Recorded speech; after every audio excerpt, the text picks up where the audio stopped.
Sé que hablar de este libro me va a generar alguna que otra controversia en los comentarios, empezando por el hecho de que no se trata, en lo absoluto, de una narrativa de terror o algo que esté ligado a ella, aunque me resulta demasiado curioso el que varios de los amigos de mi círculo, tanto de lectores como de escritores, lo tengan en muy alta estima. Desde ya les puedo decir, para que comiencen a preparar las estacas y el fuego con el que me van a perseguir, que dentro de la cultura popular, su adaptación cinematográfica lo ha relegado un poco a un segundo plano, llegando a ser el referente en comparación con su fuente original. Y a pesar de que ambas entregas son muy similares entre sí, las pequeñas, pero sutiles diferencias ocasionan que se produzca una brecha a niveles macroscópicos que termina por cambiar completamente las filosofías de las dos. Además, ahora que me tomé la libertad, hace una semana, de mencionar que he leído muy poca ciencia ficción, supongo que esta oportunidad me vendrá más que bien. Mi interés por La Naranja Mecánica se remonta hasta mi adolescencia, cuando los exponentes del horror cósmico también estaban comenzando a parecerme atractivos. La psicopedagoga de la preparatoria, en una de sus sesiones, nos había puesto el filme, ignoro con qué motivo, y como cabría esperar, a ninguno de mis compañeros les interesó porque no contaban con el nivel cultural para captarla. Únicamente uno de ellos se limitó a decir: «Esa película se parece a los gustos del raro de Francisco». La profesora optó por quitar el DVD y a pasar a otra actividad a razón del desorden que se suscitó luego de la escena de desnudos en la que aparece la pandilla de Billy Boy. Me molestó mucho la ignorancia de mis semejantes en ese momento, pero a pesar de su estúpido comentario, acertaron en que mis intereses tenían afinidad con lo que aparecía en pantalla. El resto, como imaginarán, es historia. Le pregunté el nombre de la película a la psicóloga, fui en su búsqueda internándome en los locales de las películas clónicas y, por un módico precio de 10 pesitos, pasé un rato agradable en casa. Años más tarde, en el 2014, en uno de mis recurrentes viajes a la librería del sótano, me topé con la edición de bolsillo de la editorial Minotauro, la que tenía el sello de Bucket en una de las esquinas, pareciéndome harto curiosa la etiqueta de ciencia ficción en el costado opuesto. Cuando miré la película no se me había venido a la mente que la trama estuviese ligada a dicho subgénero, así que decidí averiguarlo por mí mismo. Bien dice el sabio refrán, el que busca encuentra, y parece ser que yo encontré más de lo que esperaba. El presente ejemplar no corresponde, en lo absoluto, al mismo con el que tuve la fortuna de sumergirme en el mundo de Alex Delorge y compañía, dado a que el que ahora muestro en pantalla se trata de una edición que conmemora el 50 aniversario de la publicación original. Existen dos versiones de este libro. Uno de pasta dura que tuve la fortuna de manipular por unos días y que ya no se consigue tan fácil, y otro de pasta blanda cuyo contenido es exactamente el mismo al anterior. No existe mucha diferencia entre uno y otro, salvo por el tipo de cubierta. Escrita en 1962 por el británico Anthony Burgess, se trata de una novela que él mismo no veía con buen agrado. Analizando, especulando y sacando conclusiones propias, deduje que esto se debía a dos cosas. El que haya empleado el proceso de escritura como un medio terapéutico para combatir una mala experiencia que lo aquejaba, no depositando muchas expectativas de por medio, y el que Kubrick hubiese alterado el trasfondo narrativo que, para bien o para mal, se había molestado en escribir. Pudiendo parecer ilógicos ambos argumentos, si indagamos un poco más, veremos la forma en la que van adquiriendo sentido. Es bien sabido que varios artistas suelen menospreciar muchos de sus trabajos al compararlos con otros que crearon en sus momentos cumbres de su carrera. Un ejemplo de esto lo tenemos en la música de Tchaikovsky, quien odiaba el Cascanueces, una de sus producciones más conocidas, si no es que la más conocida, y hasta cierto punto tiene razón si comparamos el Cascanueces, por ejemplo, con el Vals Sentimental. Incluso ya he comentado que el mismo Edgar Allan Poe renegó de la narrativa de Arthur Gordon Pym y que Lovecraft destruyó sus poemas primerizos. Esto se debe a que Burgess consideró que la gente hacía demasiado escándalo por algo a lo que, según él, no le había puesto demasiado empeño, y de hecho, recuerdo que en el prólogo escrito por el propio Burgess que aparece en la edición de Minotauro, nos hace la mención de otros de sus libros que valen más la pena leer porque les había dedicado más esmero. Y en verdad creo lo que el británico tiene para decir, pues todos sabemos el horrible incidente con la Armada Americana que le impulsó a redactar el manuscrito. No podemos hacer de lado este inciso, dado a que si bien se le da un peso considerable en la película, en el libro es todavía mayor debido a la interacción con el personaje de Alexander, el escritor, que es un novio alter ego de Burgess, donde él mismo y la novela que estaba redactando, titulada también Una naranja mecánica, forman parte de la ficción. ¿Por qué se tomaría la molestia en hacer esto? Fácil, porque es relevante. Porque la literatura es un conjunto de pensamientos, sentimientos y deseos. De ser lo contrario, todas las maquinaciones caóticas del propio Kafka en la Metamorfosis tampoco deberían de estar en su canon, y sin embargo, están pese al hecho de ser maquilladas por el simbolismo y la alegoría. Ya he comentado, en más de una ocasión, que en la escritura no es que te levantes un día y digas, hoy voy a hacer una obra maestra. Se trata de algo que sucede naturalmente, casi por impulso. Podemos decir que Burgess sí quería su naranja mecánica, pero no al nivel de sus otras creaciones. El otro disgusto de Burgess no se debió a que si éste despreciaba o no su libro, sino a la adaptación fílmica como tal.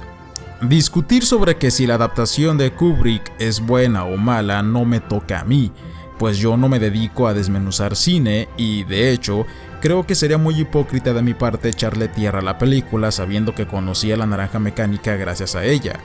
Lo que sí hay que entender es que se trata de una adaptación y que, nos guste o no, no debe de seguir punto por punto a la fuente original. Lo que sí me atrevo a decir con certeza es que Kubrick leyó mal el libro. Es más, ni siquiera lo leyó completo. Al igual como sucede con los textos de Lord Dunsany, la naranja mecánica tuvo dos ediciones continentales, la británica y la americana, siendo esta última la que leyó el afamado director de cine, aunque con el defecto de que a dicho tomo le faltaba el capítulo final, es decir, el tan famoso capítulo 21, el cual deja una moraleja de redención, de crecimiento, de cambio y de mirar siempre hacia adelante, es decir, algo muy positivista que rompía con todo lo que la cinta intentó expresar. Olvidemos, por un minuto, de que la película está sobresexualizada. El libro también posee partes equiparables, debido a que hay que retomar el hecho de que somos seres sexuados por naturaleza. Tal vez eso mismo sea la delgada frontera que separa los límites de lo sagrado y lo profano. Y para mí este es el problema principal de la adaptación.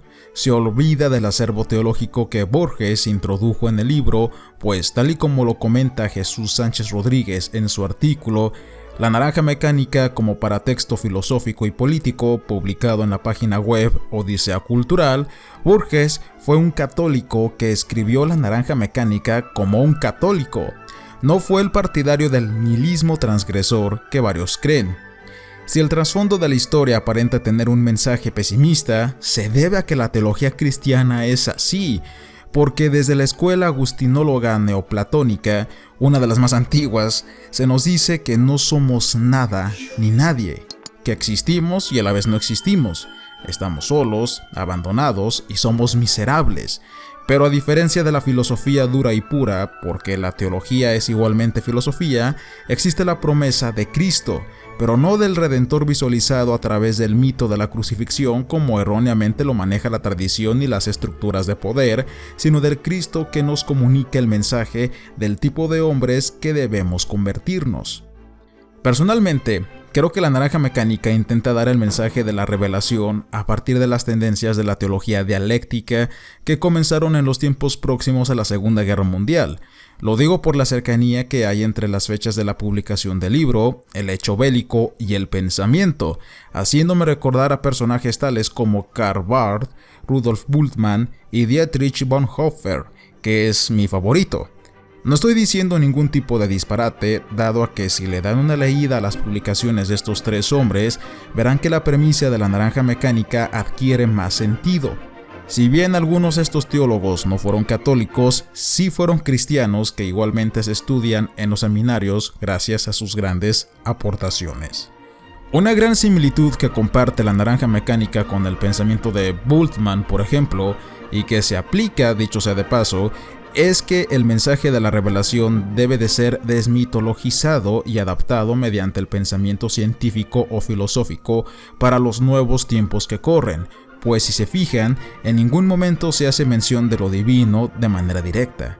Y estos tiempos es uno en donde la crisis de lo sagrado tiene un gran peso, pues la labor de Dios ya no significa lo mismo desde las cuestiones políticas, éticas, escolásticas, etc., quedando solamente las verdades de la muerte y la pena como los últimos grandes misterios. Pero, ¿y qué pasaría cuando estos ya no necesiten tampoco de la presencia de Dios? Tal y como lo escribió el oscuro Bonhoeffer desde las profundidades del calabozo en donde se encontraba, que tal y como lo comenta Miguel Benzo, parece ser más un profeta que un teólogo, es cuando llegan los vástagos secularizadores del cristianismo, el existencialismo y la psicoterapia. A partir de aquí es donde las similitudes con la novela de Borges empiezan, ya que estos ideales hacen creer al hombre, idealizado en un comienzo seguro y feliz, que en realidad es desgraciado y desesperado, y que, aunque no quiera reconocerlo, se encuentra en una miseria que desconoce y de la que únicamente ellos podrán salvarlo. Olfatean un fruto sabroso que puedan roer y en el que depositar sus huevos perniciosos. Se empeñan primero en empujarlo hacia la desesperación interior y después tienen ganada la partida. Dicho método alcanza a un puñado de intelectuales, degenerados y de gentes que se creen lo más importante del mundo. El hombre sencillo, que se preocupa por su familia y el trabajo, permanece inmune. Si escuchan de nueva cuenta la carta de Bonhoeffer que plasmé a medias, el personaje de Alex encaja en ella de cierta manera.